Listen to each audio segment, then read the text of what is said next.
Hello, good morning and welcome to this latest Bath Life Business Surgery.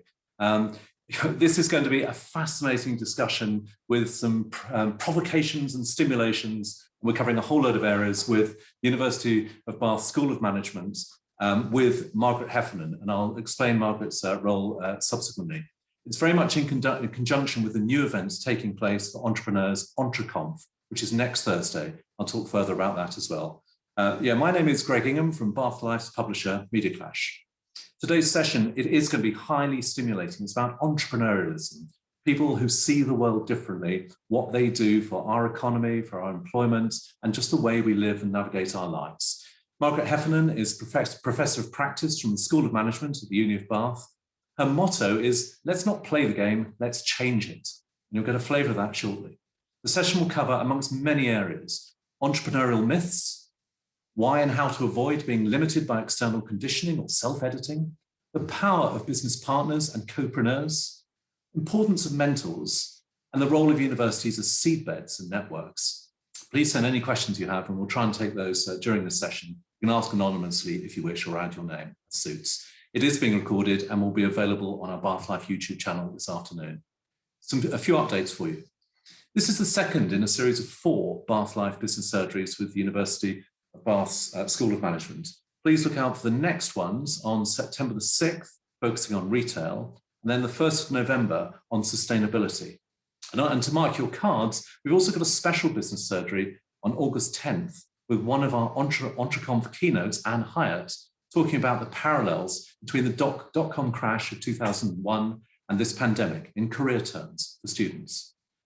Business surgeries are bespoke deep dive sessions showcasing companies and organizations' expertise through discussion. If you want to be involved, please do talk to us. And they'll be continuing as virtual in the future with enduring value via our YouTube channel. Bath Life Awards in real life will be held on 9th of September and our 2021 finalists revealed at our grand reveal event shortly, which is on, a little while back, which is on our YouTube channel. The big update on tickets are these. There are now only 3 silver sponsorships remaining, and tickets are once more finalists only, the individual tickets. Priority will be given to those on the waiting list. Tickets will go on sale to those on Friday, July 2nd at 10 a.m. We are constrained. We know every year the Bath Life Award sells out. So we're just trying to be as fair as possible and say, if you're on the waiting list, if you're a finalist, you will have priority. But remember this, these are the postponed from the spring 2021 awards, and that the 22 awards will be held in March next year, and sponsorships are available for those with many, many months of marketing, of course, in the run-up. If you're an ambitious company or one seeking to rebuild your pipeline or proud to be a leading Bath company, please do consider sponsoring. Property Awards, 22nd of October at Apex, lunchtime afternoon event. Nominations open now. The very lovely Bath Bool event. The remaining Bath Bool team tickets are on sale now. Last chance looming. That's at the end of July when the weather's going to be all lovely and sunny. And it will just be an amazing opportunity to get everyone together and do good for local charities. So many Bath businesses have stepped forward. We should give a big old nod to Brew and Dolphin, the headline sponsor. There is one more thing I want to talk about briefly before Margaret Heffernan, which is EntreConf, of course, our Entrepreneurs Conference next Thursday, July the 1st. The future is unwritten. It's pitched at startups, scale-ups, some may even be the futurecorns, and anyone interested in new business thinking, which is pretty much all of us after this pandemic. It'll give profound insight, valuable inspiration, practical advice, and help build valuable relationships. Have a look at the site, entreconf.com. Sponsors, I will give a flyby to all of our sponsors briefly. They are University of Bath, which is great, the School of Management, plus Bath Spa University, Bevan Britton, Burgess Salmon, Lombard Odier, Rocket Makers, Storm Consultancy, and our associates and partners, Bristol Creative Industries, Creative Bath, Digital Wonder Lab, EIP, Media Clash, whoever they may be, and PG Owen. 3 stunning keynote speakers, Chris Anderson, owner of TED Conferences, Anne Hyatt, former Chief of Staff at Google, Dale Vince, Ecotricity founder, Maverick Green entrepreneur. And yes, the future is unwritten. The heart of all we do, of course, is Bath Life, and thank you for your support. It's just wonderful to see the momentum building and confidence rising through the city in the last few weeks and months. Better times ahead, that's for sure. Let's bring forward Margaret, our speaker, if we may. Good morning, Margaret. I'm hoping our technology is working well enough. I'll just you've got such a long and detailed bio. I'll just give you some quick highlights. Entrepreneur, CEO, writer, author, keynote speaker, professor of practice at the uni, lead faculty for the Ford Institute's Responsible Leadership Program through Merryck Co. You mentor a variety of CEOs, senior execs of major global organizations. Also hold Bath roles, as you were mentioning just now, the Bath Film Festival's chair, amongst many other areas. Honorary doctorate at the University of Bath, author of 6 books, including Willful Blindness, Why We Ignore the Obvious at Our Peril, which is known as one of the most important business books of the decade by the FT. Right, there you go. How are you doing, Margaret? I'm doing just fine, Greg. Thank you. Good. I feel like 100. Not at all. You've got a rich and varied history, and I'm going to begin with that on a personal front. In the very broadest sense, you've moved from practice as a senior business person to theory, and I'm grotesquely simplifying. You're now an academic, author, thinker, mentor. Did you think then that you might be doing this now? And do you ever hanker for the directness of business, or are you happy in this analytical, more diagnostic role?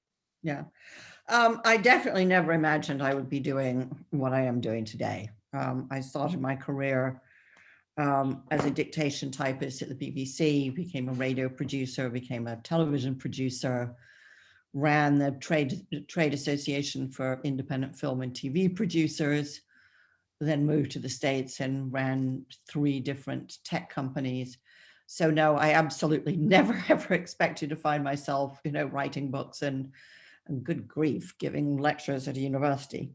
Having said that, I like to think, keep my hand in. I chair an organization called DAX, the Designer and Artists Collecting Society. So we distribute more money to visual artists than the Arts Council. I chair the board of the Bath Film Festival, as you said. I mentor at any one time 3 or 4 CEOs of major global corporations. And I also mentor a handful of entrepreneurs. So I don't really think of myself as an academic. I think of somebody who's trying to provide some structure around what I've learned so that it can be passed on to other people. But writing research papers is not my bag. What of all of that, and there's more, you're actually very modest about the range of activity you have. Of all of that, what do you most enjoy? But also, how do you prioritize? I think I'm a bit of an iconoclast. I'm not sure I do prioritize. I take on things I love and care about. And I like to think I give them the energy they need, which is very lumpy over the course of a year. There are certainly times where I put quite a lot of practice aside in order to write, but all the time I'm writing, I'm calling on my lived experience, the people I've interviewed, the people I work with. So it's a pretty dynamic process. I like to think that kind of once you enter my mental trap, you never get out, that the learning applies from one thing to another all the time. But I like the fact that everything I do kind of connects with everything else, and everything shows me about something new about everything else. So the organizations I chair, some of them I think need, to be a little more entrepreneurial. The mentors that I work with often are the CEOs I work with are often trying to make their organizations more entrepreneurial. And, are sitting atop gigantic workforces who never have seen an entrepreneurial environment. They've just read about them. So it all kind of feeds into each other, really. And I like to say I don't do anything I don't love. Which is brilliant. That's close to that Steve Jobs line about do something you love and it's never called work or yeah, exactly.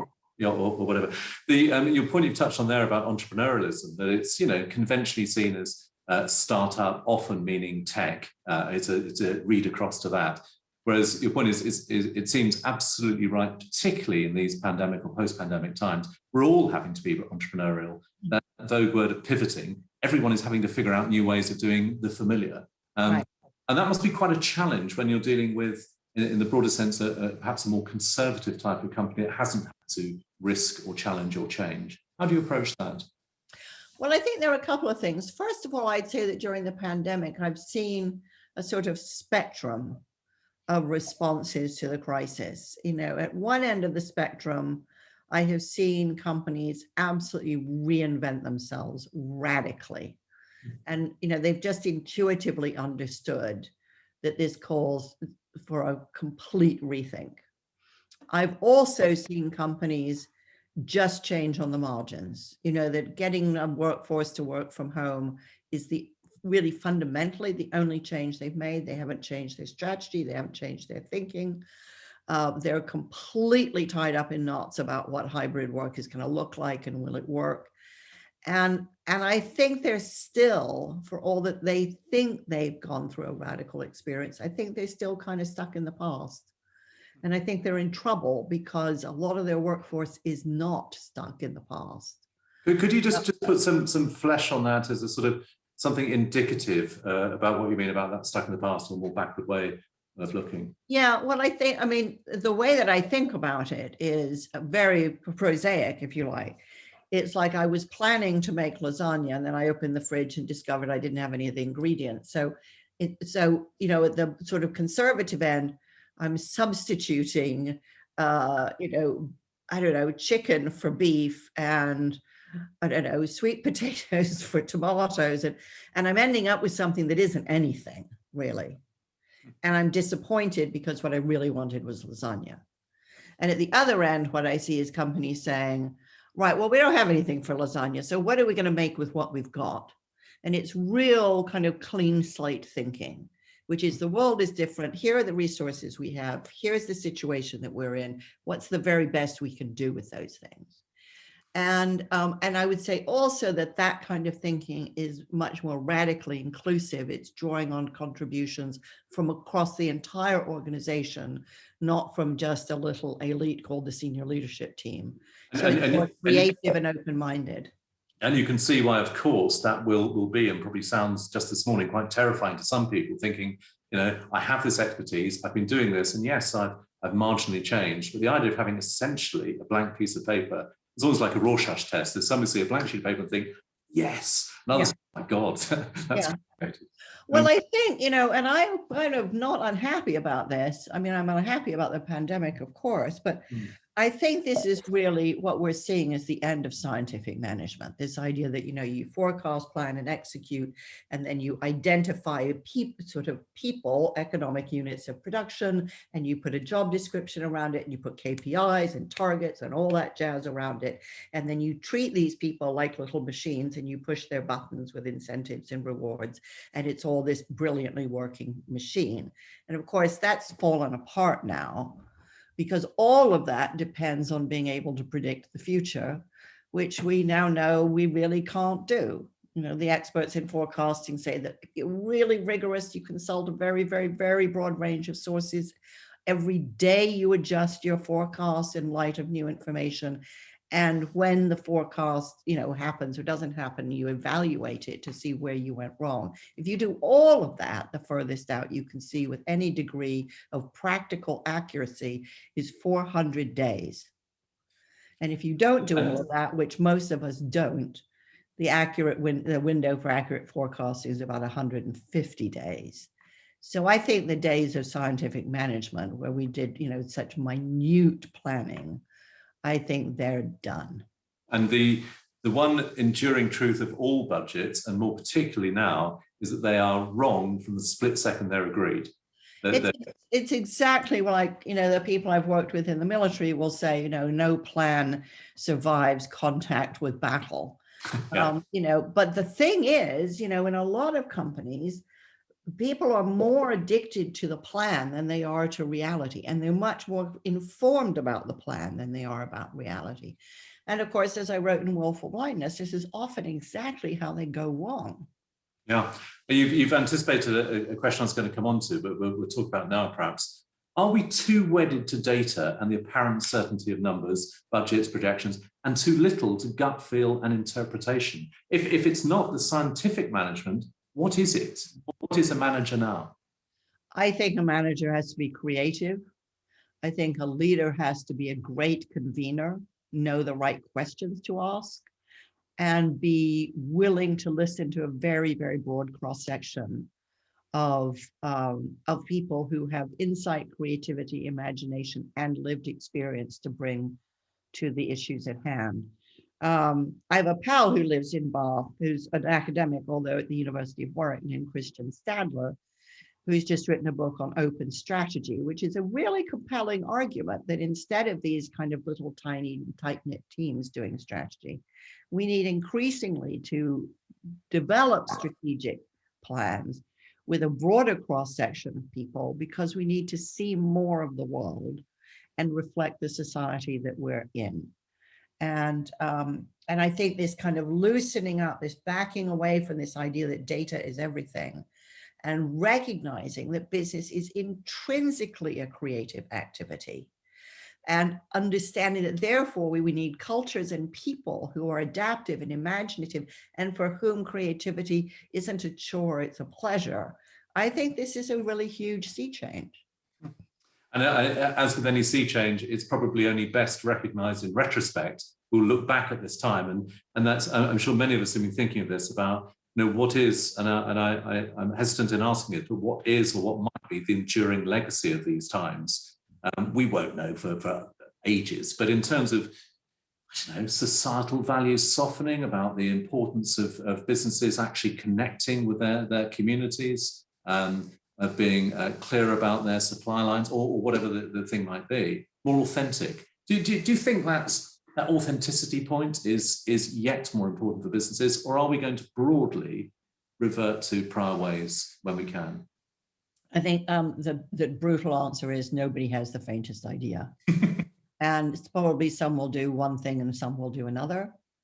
I think authenticity is important. I think actually, and I've been writing about this for a while, I think the critical question for any business is around legitimacy. In whose name are you consuming the world's resources? Is this making the world better, or is it depletive? So is it regenerative or is it depletive? And I think the organizations that try to duck these questions will find themselves behind. And I think those that think actually work and business need to be regenerative, I think they will have a free pass for decades to come. The world will be their oyster. Did you see that piece of strategy from Nestle a week or so back, where they did an analysis of all their brands and discovered that something in the order of 60% didn't fit with their apparent strategy, or towards that point about being regenerative, or at least depletive? And they've got a real issue. What do you do in that circumstance when some of the stuff you do really doesn't fit the agenda that you wish? Yeah, and it's very interesting because, in the financial markets, we've become accustomed since the banking crisis to talk about stress tests. But in the face of the environmental crisis that we're facing, the economic markets are saying, or the financial markets are saying, we have got to do green stress tests, which is essentially what Nestle did. And we have to face the reality that vast amounts of what we're doing are unsustainable and they have to change. And of course, that applies to government policy every bit as much as it does to business strategy. Yeah, and just by the by, we will be talking about this more in the coming weeks. We will be launching a conference about sustainability. It is such a key area. It touches every single business, every single city, planning, wayfinding, every single aspect, transportation, house building, a lot. Yeah. Back to personal qualities. You cite, and I've heard you talk quite a bit about the importance of curiosity as the attribute. How about you? How do you stay curious? What advice do you give to others on its importance and how for them to be stimulated? Yeah, well, I mean, I can't not be curious. That's just in my nature. I don't really know why. I mean, it's interesting. I was doing a workshop with some leaders from the NHS yesterday, and we were talking about, how difficult collaboration can be. And at the heart of collaboration and collective intelligence is really, really knowing the people you work with, which requires that you're curious about them. And I was very surprised, although this isn't the first time I've had this reaction, a certain reticence of, well, isn't it intrusive And how can I find out about people? Whereas the truth is, if you're curious about people and you ask them questions about themselves, they will quickly conclude that you're a mightily intelligent human being because you're interested in them. Right? Mm. But the thing is, if you don't know people and what they know, and if they don't know you and what you know, you're unable to get the benefit of knowing each other, right? And yet, but if you know a lot of people and you know a lot about them, you can think, as I often am lucky enough to do, oh, I know somebody who could help me with this problem. Or I know somebody who could help somebody with this problem. Yeah. If somebody asks me to do something and I think, well, I can't do it, but I know somebody brilliant who would probably do it better than I can. And this recognition that if we're curious about each other, we all get smarter. Oh, and by the way, life gets a lot more interesting. I think this is absolutely fundamental to business. And I think the more we put people into boxes, the less it happens. Lots of organizations come to me and say, Margaret, can you teach me how to make my people more creative and more curious? And the first question I always ask them is, what have you done to stop them? We were all curious when we were born. It's how we've learned almost everything.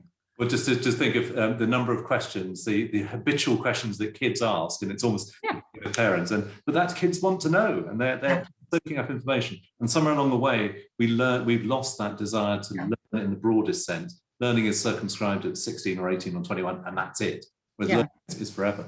Exactly. And I think that increasingly, I was talking to the head of Mozilla the other day, and she was saying, you know, in hiring people, you have to look for the stuff that isn't in the resume. Do these people have a love of learning? Are they really good at learning? Have they done unexpected things? You know, do they show that kind of will to explore? And I'm completely with her. I mean, I've seen, you know, thousands of kind of perfect resumes and CVs. And I've thought, well, so who is this person? What's special about this person? And if they're suddenly in a situation that was unpredictable, can they cope? Can they do well? But this is something which parallels what happens with early stage businesses, is that to a greater or lesser extent, we're all conditioned to be normative. If you think of how, with the lowercase c, how conservative kids and younger people are at times, that which is different is viewed skeptically, and that over time we pretend to be normal. We dress like business people. I'm looking at your domestic setting and my domestic setting. We wouldn't have seen this in previous times, and initially we might have felt a bit curious, a bit uncertain about that. But the same happens with businesses. They often trend towards the norm, the spikier, odder, weirder bits around the edges. Advisors chisel them off, and you end up with cookie cutter companies. Yeah. How does that particular point mitigate that sense that scale is sort of the enemy of quirkiness? Well, I think scale has quite a lot of problems, to be honest. I know, you know, that the orthodoxy has been you want to start something small and then scale it like crazy.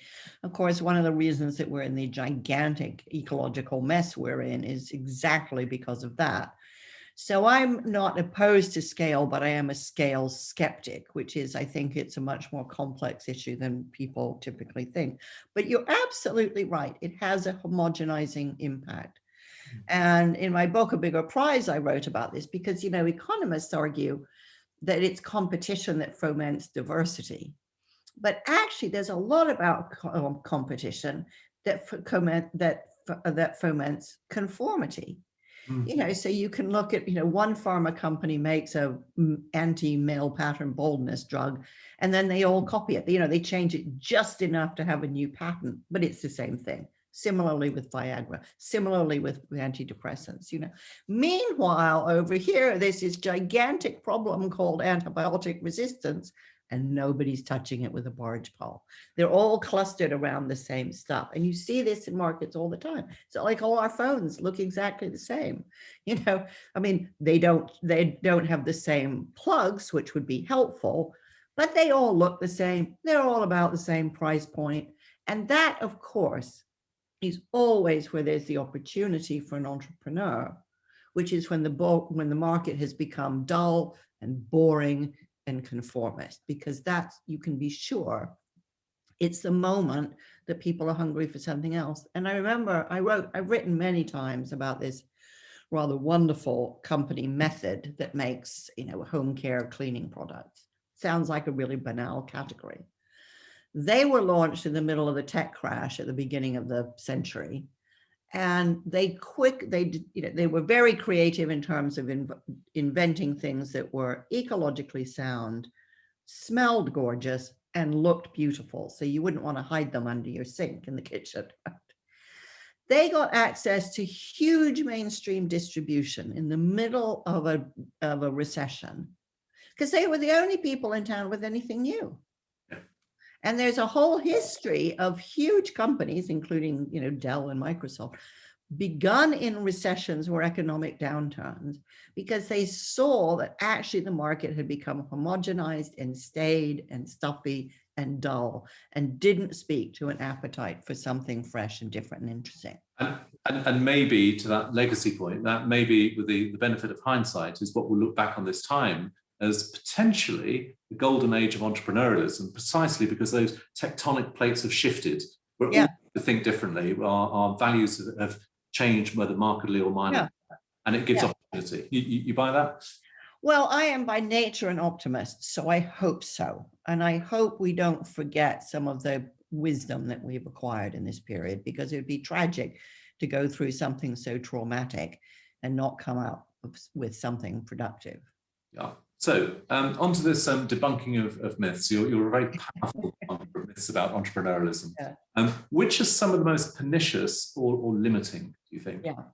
Well, first of all, there's the myth, I think, that, entrepreneurs are all young men without great emotional development, right? So they all are of a certain type, and they're particularly nerdy. They don't have great social skills, and they are as aggressive as hell. If you look year on year on year on year on year, at the most successful entrepreneurs, this stereotype does not hold. There's also, I think, a myth that success is overnight. Again, many of the overnight successes turn out to have taken decades, right? It takes a while for companies to find their sweet spot. Positioning is usually by experimentation. I think there's a myth that to have a successful entrepreneurial idea, it has to radically transform everything and destroy almost everything adjacent to it.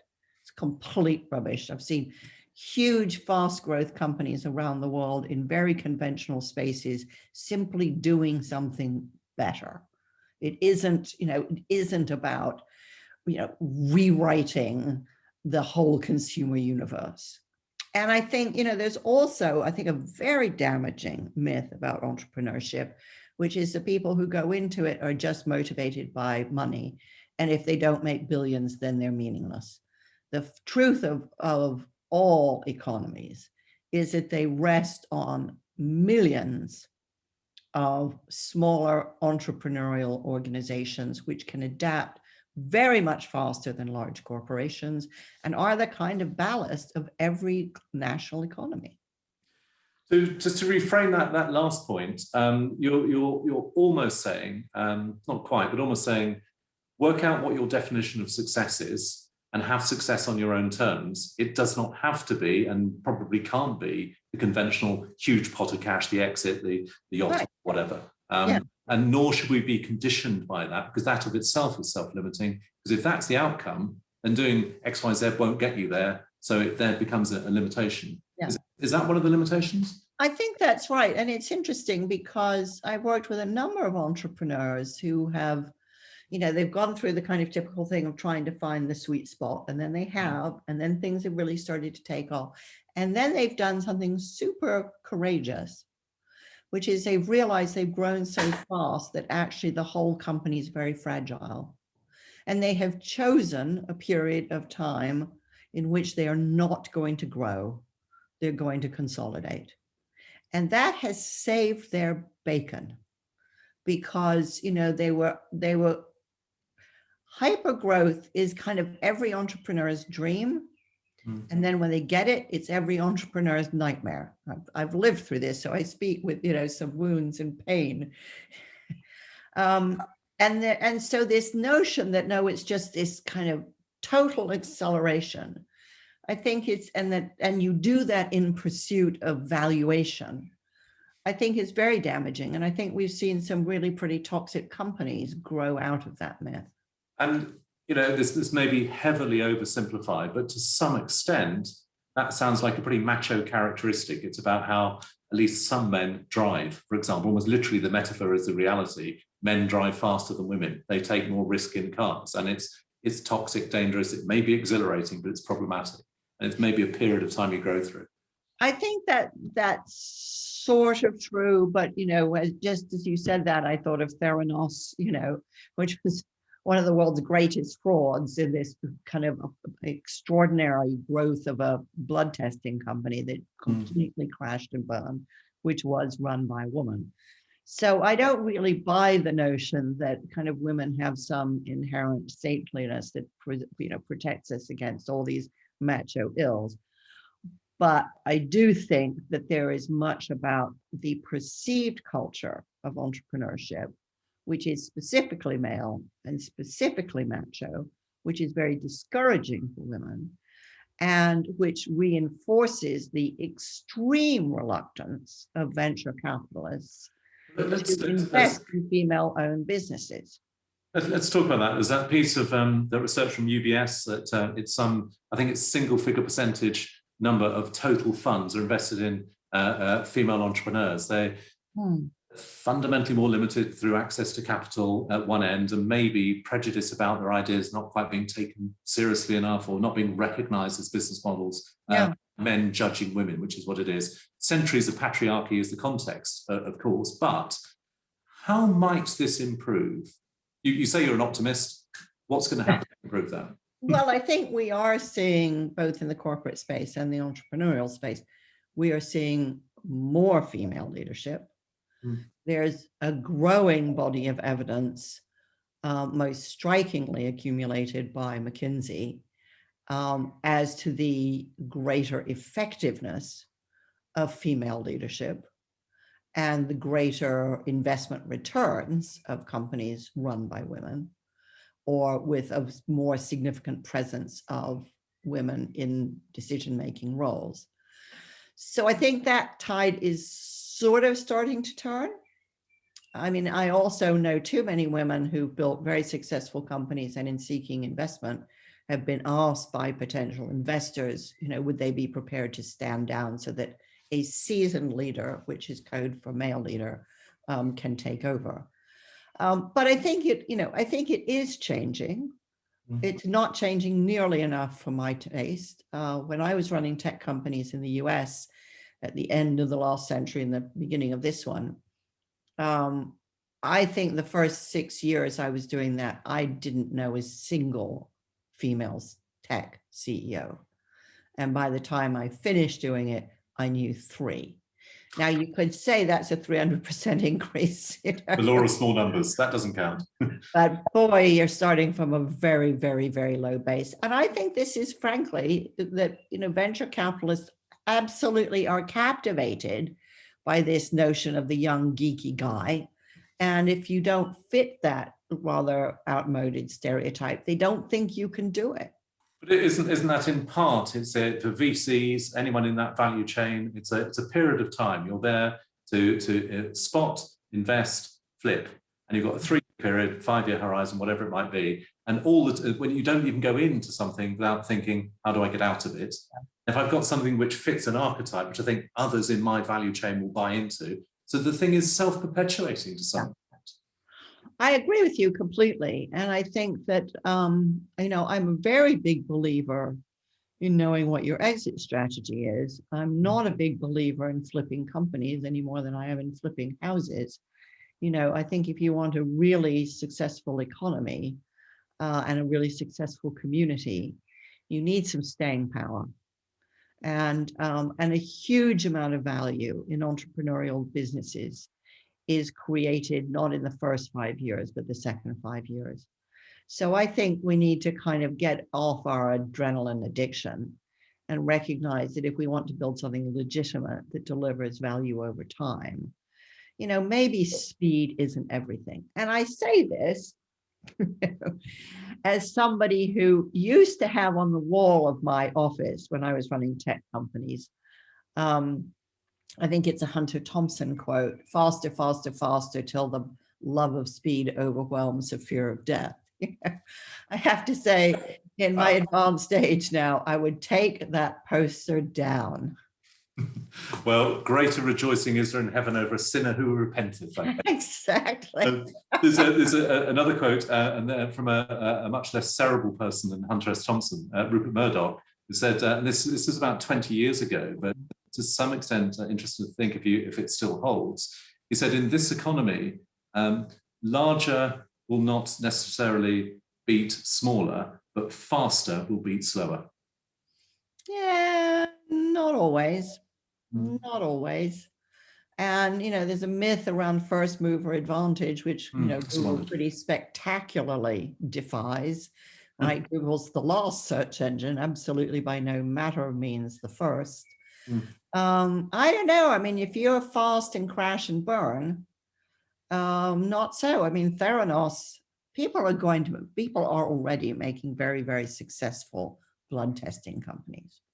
If Theranos had been real and taken its time, it might have been one of those. But actually, it was so determined to fulfill all of these myths that I just outlined, that and it was impossible. So instead of doing it, they just lied about pretending to do it. Yeah, and that other phrase in the same vein is move fast and break things. That's presumably not your mantra. Well, it's not my mantra. And I think, there's a ton of evidence that Facebook and some of its pals like Google and Amazon are breaking a lot of things on which they depend, which is you need a stable society and a rule of law and a reasonably functioning democracy if you want a healthy marketplace. I don't see anybody rushing to work and set up business in Syria because, wow, it's the Wild West and anything goes. We have a huge, deep need for a sound, secure, trustworthy society, because otherwise businesses can't function. And we've seen companies breaking things on which, in fact, they will soon learn they come to depend. So, I think that if we, people often talk about entrepreneurship as the Wild West. They may have forgotten what the Wild West actually was, which was a very violent, unequal, destructive kind of place. And I think people who tell those stories, they only ever imagine themselves winning in those stories, and they completely overlook the cost.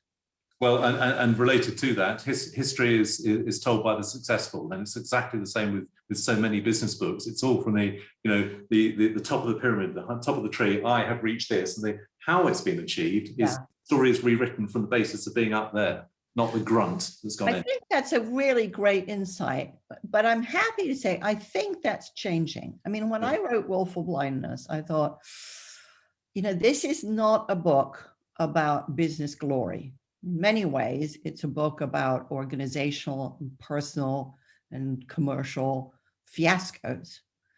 And I thought, especially in America, business books are all supposed to be upbeat and, inspiring.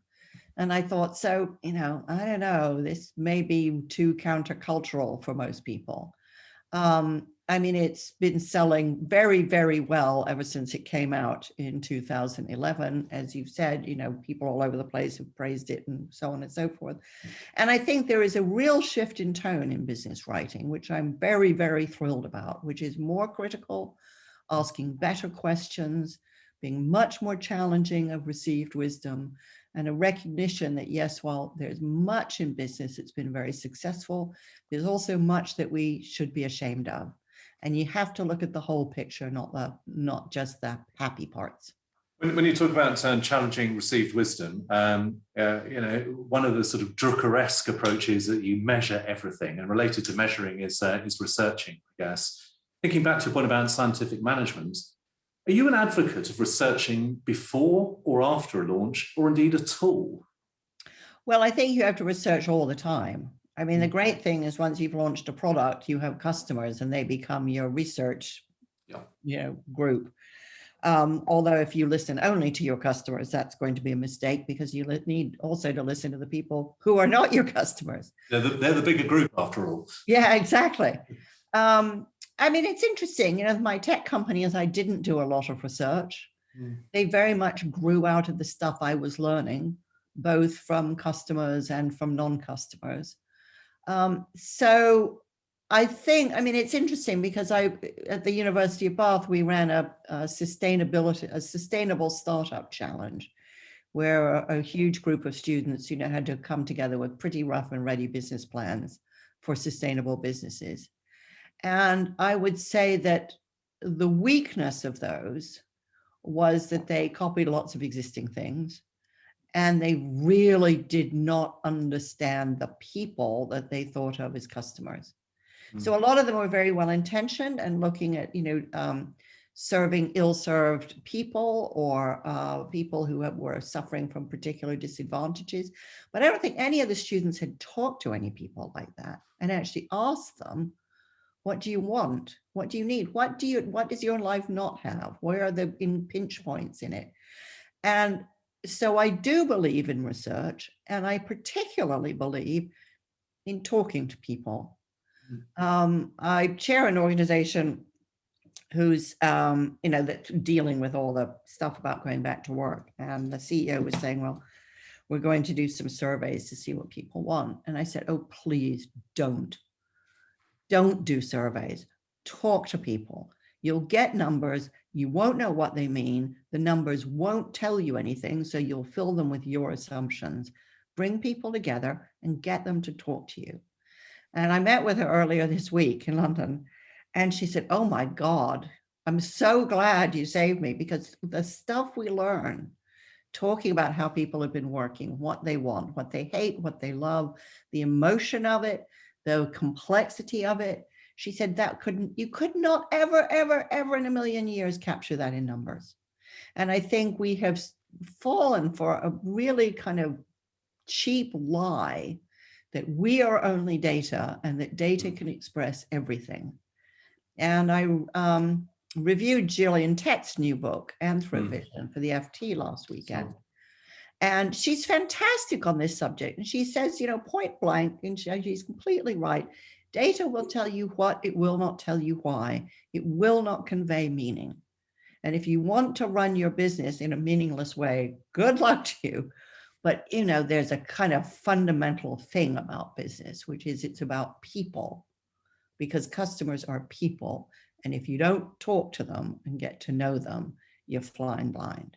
And what was interesting about that Gillian Tett's book is, or his thesis, is that it's from an anthropological perspective. Yeah. And it's trying to interpret values as opposed to, as you said, from a more data-led perspective, or that degree of sort of abstracted approach to business, or top-down. And it's so interesting because, Amazon sort of, oh, it's all in the data, it's all in the data. Amazon still keeps trying to persuade me to buy books that I've written.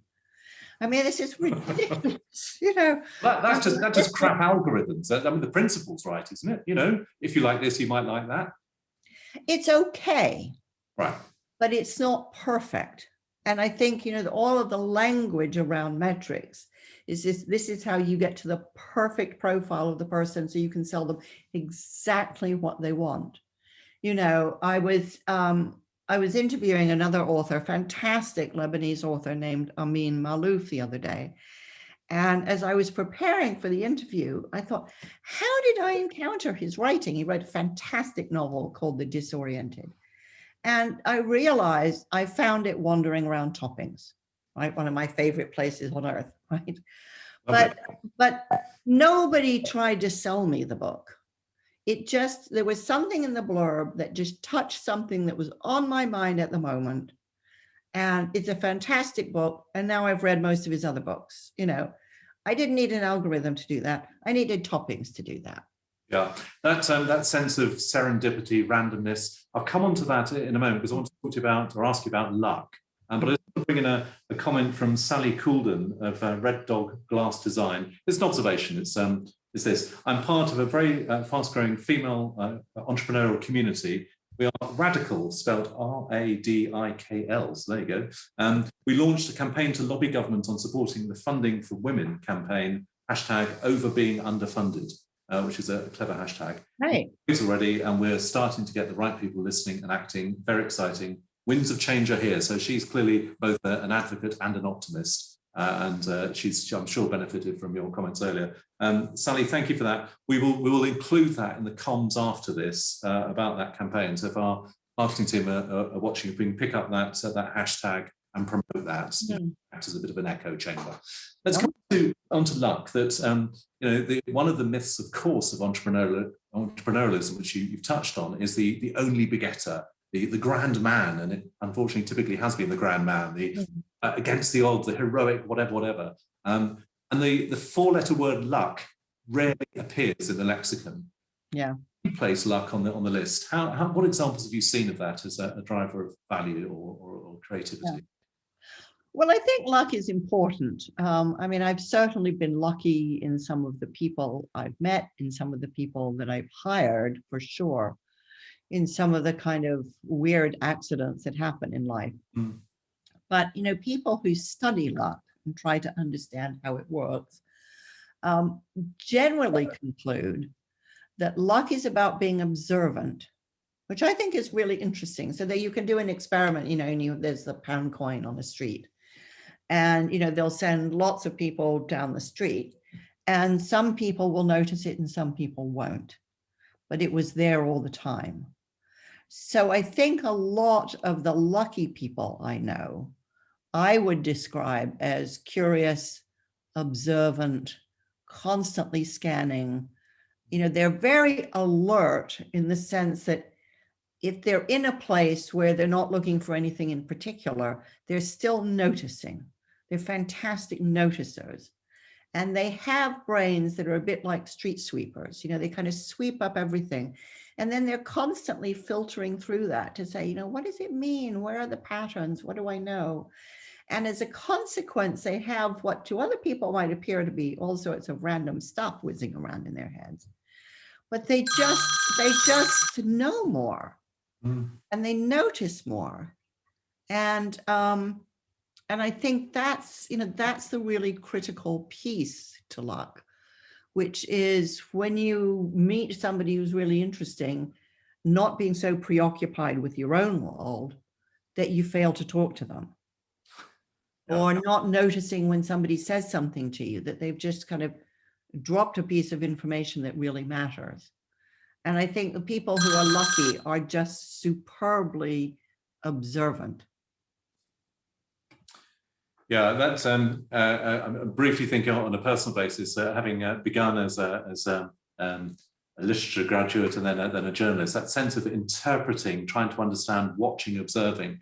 But nonetheless, there are times when it is complete happenstance. And arguably, we've got a happenstance going on at the moment with the pandemic. It's providing opportunities. If you are, say, for example, if you're one of the graduates of the University of Bath, maybe just the end of the second year, maybe end of the third year now coming up, the opportunity of new jobs, right, both more complex than ever before, but potentially more exciting because there are more opportunities. Do you see it that way?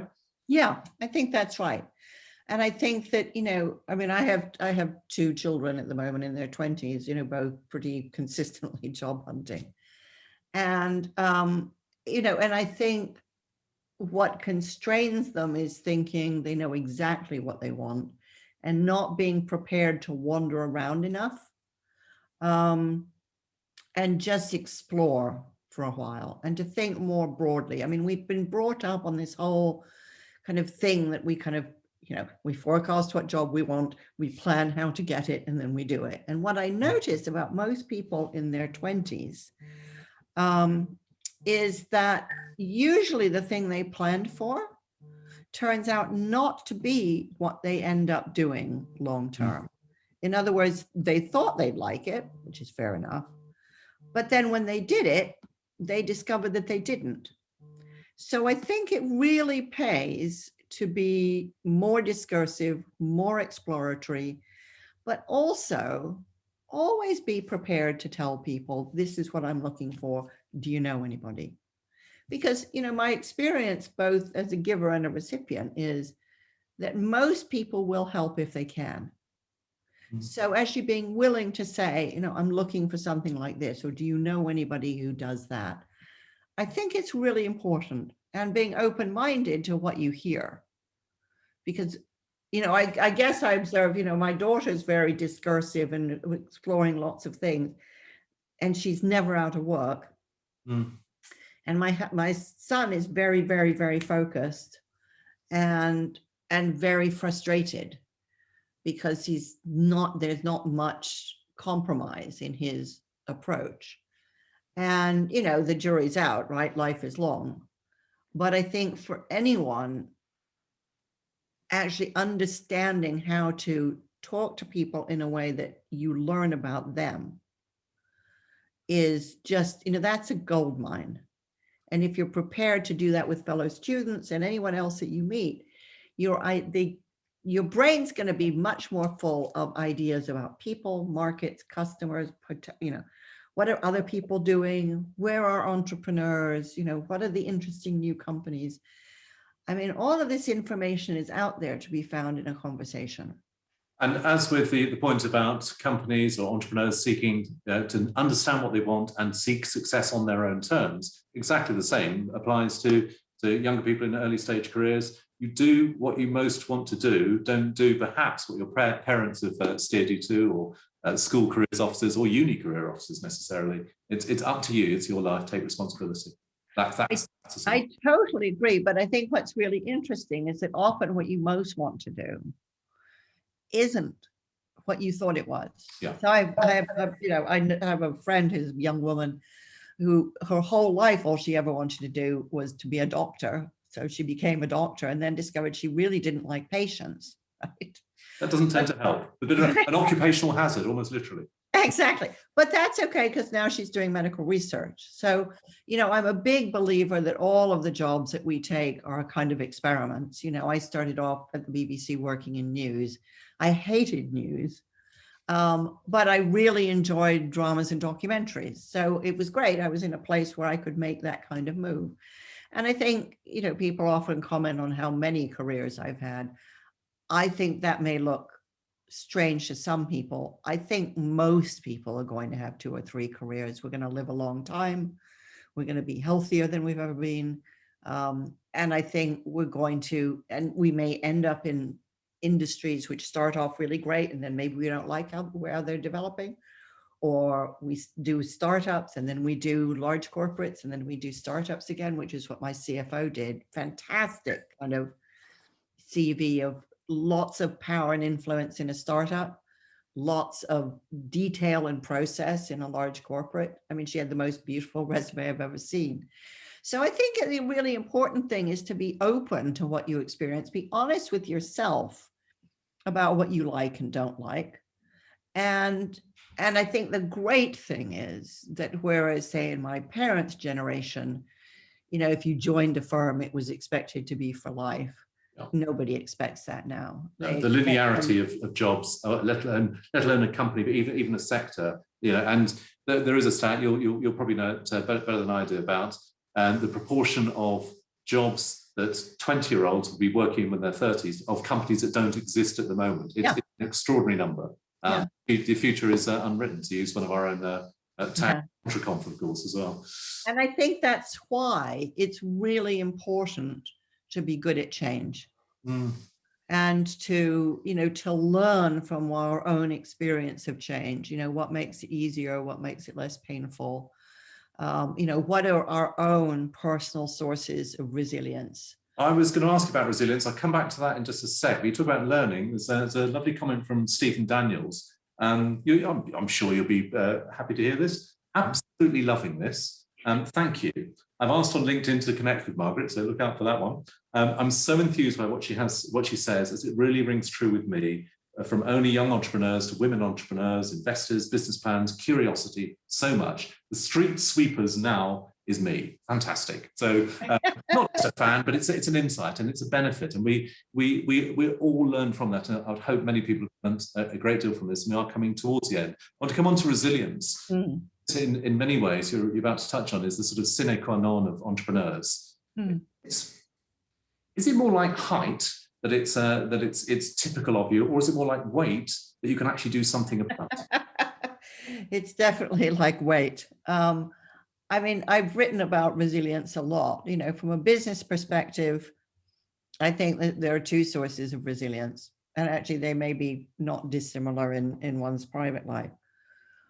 In business, you know, the source of resilience is cash, because if you have cash, you can keep going. Customers, if you have customers, you can keep going and keep learning. And it's fundamentally colleagues. If you don't feel close, connected to, loyal to the people you work with, the organization will be less resilient. I've interviewed a whole bunch of CEOs whose companies teetered on the brink of collapse. And they all describe with kind of tears in their eyes how excruciating this was. And they all say that what kept them going were their colleagues. I think the same is true in life. You know, I've always lived in a way where I had very, very, very low overheads. I always lived within my means, and I always did work I loved. And sometimes it paid fabulously well, and sometimes it didn't pay at all. So I think, you know, being able to kind of cut your cloth according to your means is a fundamental source of resilience. And I also think in my own life, I wouldn't be here without my friends. You know, I lost my first husband when I was 30 in a terrible accident. And for 5 years, what kept me putting one foot in front of the other were my friends. And I often feel very uncomfortable with the extreme individualism of our age, the sense that it's all about me. Me doesn't exist without the love and support of other people, which means you better love and support the people around you. That's you mentioned tears in the eyes. I'm just slightly welling up myself. I think that's very profound, and it completely echoes. I'm not going to talk about our personal experience with Media Clash. We have had a tough time. Many companies have had tough times. Many have had it far worse. But one of the things that we were struck by, we run awards in Bath, but Cardiff, Exeter, and Bristol, and so on. And we've asked people in their nominations to talk about how they've got through this time, what they do in their cities, and so on. And all of them absolutely open up about their teams and the incredible importance of teams, both the sense of responsibility, but the support, and the one feeding another. And your point, you've been very, very clear in your own emotions and connecting up to your personal experiences. I'm sure that resonates with people, particularly in these times. Yeah, and particularly at a time where many, many, many of us have lost dear friends and family members and so on. And we kind of owe it to each other to provide the kind of love and support that people need in those circumstances, and not assume if we've had a good pandemic that everybody else has too. Yeah, that's the I don't know, empathy, emotional intelligence, and curiosity, being aware of people factor coming to play. I want to come to, and I'm sorry if it seems a little bit more prosaic, but it's a related point. Right. We talked about, on the one hand, the only begetter, the bold, dynamic, apparent hero, and the other, as you've just been talking about, the need for support, connections, engagement, and so on. Talk a little bit about the importance of co-preneurs, of partners in business, and then a related area about mentoring and why and how that's useful. Sure. So I've written a bit about co-preneurs. This is usually where partners, you know, life partners or also business partners. You know, and what they all tell me is, on one level, it's a sort of dream of work-life balance, because it's all sort of the same thing and therefore can be fantastically coherent. The flip side of that is you've got all your eggs in one basket. And I can definitely remember interviewing a couple based in Bristol where, you know, they wanted to divorce, and that kind of really blew up the business. So it's a real risk, and it's certainly a route I have not taken myself. I have huge admiration for people who can do it. Personally, I love coming home to a partner who doesn't do anything remotely connected with what I do. So that's what I think about co-preneurs. Sorry, I've forgotten the second part of it. And the second is sort of related, which is mentoring. Mentoring, of course, yeah. An external person providing value and insight, and what they get from it as a mentor as well. Yeah. So I really love mentoring. I wish when I was running my tech companies, I'd had a mentor. I think I'd have been a much, much better entrepreneur and CEO if I had.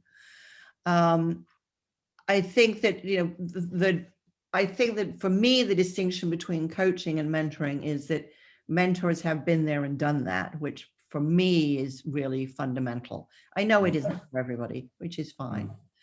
I love the sense that a lot of my battle scars and wounds, are now helping other people avoid some of the pitfalls that I fell into. But I think for any business leader or anyone carrying, business responsibilities, I think having a mentor, formal or informal, is crucial just in the sense of being able to articulate what it is you're struggling with. Very often, simply the need to articulate it helps you figure it out in your own head. It often happens in mentoring sessions that, there's this great epiphany that comes not from the mentor saying anything, but simply being there to listen. I think it allows a sort of distance from the business, which helps one to see emerging patterns or trends or looming threats. And I think it just makes entrepreneurship very much less lonely. I think when you've started your own business and you're carrying the whole thing on your shoulder, and especially when you get to the stage where you feel like you're carrying people's mortgages on your shoulder, I think having other people who have only your best interest in heart, but are not in the business, is just an invaluable source of sanity and support. Yeah, that's it resonates, and I'm sure it will with everyone watching this. And then the other point also inward to you, that the experience of other businesses, other sectors is of itself, it plays to your curiosity and many entrepreneurs' curiosity as well. You learn about. Yeah. Do you find you prefer to mentor in areas that you actually know less well, or is it better where you fundamentally do know and you can apply that direct experience? Yeah, it's a really interesting question. Mostly I mentor in areas that I don't know particularly. And the advantage of that is it keeps me out of the weeds, right? So I'm keeping some kind of distance and perspective. The couple of clients that I've worked with where I do know the industry pretty well, it definitely shortcuts a lot of explanation, and I kind of understand how the ecosystem works. But it's very striking how quickly in many sectors, specific detail and information and technologies change so fast that the kind of detailed knowledge I have may not be in fact that useful. But understanding the ethos and the culture of the sector really can be helpful, because there are ways of working, for example, in the media industry, you will appreciate this, of course, that will really work, that would not work in finance, and vice versa. So having a sense for what goes in those different sectors is definitely helpful. We're going to come on, the hour has flown and we're actually through it. I want to come to one last question in a second, to pick up a comment from Sally Coulden, who talked earlier. She's on her 11th career change, which you'll probably think is a good thing, which has included midwife, sexologist, clinical research, consulting, artist, entrepreneur. Experience of change is super exciting. So there you go. And it almost shouts off the words she's saying. I want to come back to my last question, which sort of attempts very feebly to unite something at least that we've done, if not all. Looking at those two areas of business and academia, what do you see as the role of universities in promoting entrepreneurialism? Well, I think there are a whole bunch of things. I think giving people a mental model of how do you go about it, I think is super, super helpful, because many people I know who don't necessarily have a business background, they have an idea but don't know how to start or where to start, and they find it all very intimidating. So having a mental model for just how does this work, in what order do things happen, what are the constituent pieces, is super helpful. your fellow students are the most helpful. I'm stunned by the number of people at Bath who started companies together. Lots and lots of our students do that because, they get together for projects. They really like working together. They start swapping ideas and bingo, they have a business. I think that's crucial, because working with people you already know quite well, it accelerates your capacity to develop. And, it means you start with a level of trust, which I think is really helpful. And you kind of share the same mental model, which is also really helpful. Yeah. And well, we're through this time. I just want to give actually a couple of plugs for some things we're doing, of all things, which is this. You mentioned about the number of students at University of Bath working together from those early days. We've actually been showcasing some in Bath Live. There's a series of those coming through, and they're intended to be sort of, if not exemplars, certainly great examples of what can be achieved from a young age. And one other is a company called Storm Consultancy, who began, but you probably know them, at the University of Bath, an extremely successful business, and one of our sponsors of EntreConf, the mighty EntreConf next Thursday, where we'll be exploring some of these themes. I hope, it's a challenge to our other speakers next week to be anywhere near as eloquent and insightful and provocative in a good way as you've been this morning, Margaret, with your insights, stimulation, wisdom. This is not blowing smoke. I'm being completely straightforward about it. I found it truly inspiring, and I've loved this session. And I hope others who've watched this will have got benefit. So thank you very much indeed. Well, thank you for your wonderful questions and your curiosity. It's such a big thing, isn't it? And but I would say just one last thing on this is that we will be putting this on our YouTube channel.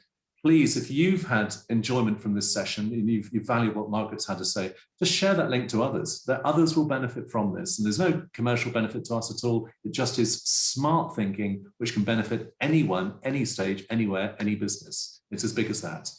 Thank you to our business surgery sponsor today, the University of Bath School of Management. Thank you for your time and questions and observations. Lots of them just come through now. Please do join us, for EntreConf next Thursday from 9:30 a.m., including a keynote on kinetic thinking by Margaret's uni colleague, Professor Dimo Dimov. Google EntreConf and you'll see the lineup. The future is indeed unwritten. From Bath Life, good luck to you all in the coming months. This has been a Media Clash production, and this has been our latest Bath Life Business Surgery. Thank you. Bath together, always. Thank you.